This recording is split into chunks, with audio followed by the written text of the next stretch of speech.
Ms. Schwartz, are you satisfied that your client is entering this plea knowingly and voluntarily with full appreciation of the ramifications of doing so? Yes, Your Honor.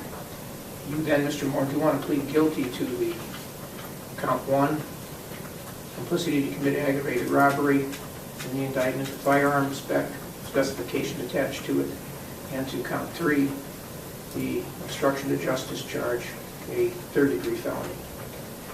Is that your wish? Yes, sir. And you admit that you committed the acts that constitute those offenses? Yes, sir. All right, the court accepts the plea of Joshua Moore to the 3 matters addressed, being counts 1 and 3 and the firearms specification.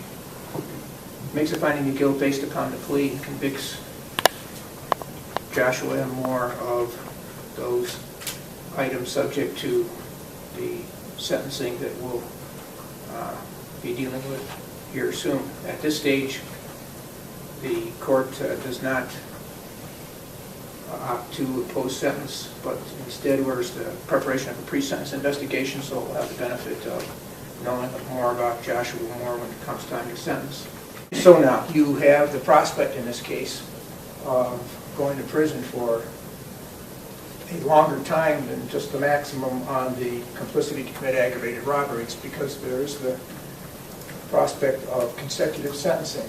And if consecutive sentencing is imposed, you could, if worst case scenario, you were sentenced to 11 years on the first-degree felony, and the 3 years is a given on the firearms specification. It's mandatory, and it mandatorily must be served consecutive.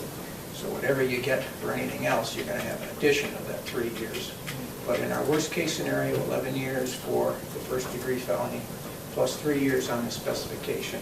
Plus, if you got the maximum on the obstructing of justice, that's 36 months, which I figure is 3 years. You could have a total sentence of, I'm coming up with 17 years, you understand that? Yes, sir. And similarly, if the fines were aggregated, you could suffer a fine, worst case scenario, $20,000 on the first-degree felony, $10,000 on the third-degree felony. You could be facing a $30,000 financial penalty, you understand? Yes, sir. Do you have any question about these proceedings this afternoon whatsoever as to any matter? No, sir. Because now's your chance. I understand everything that's been said, sir.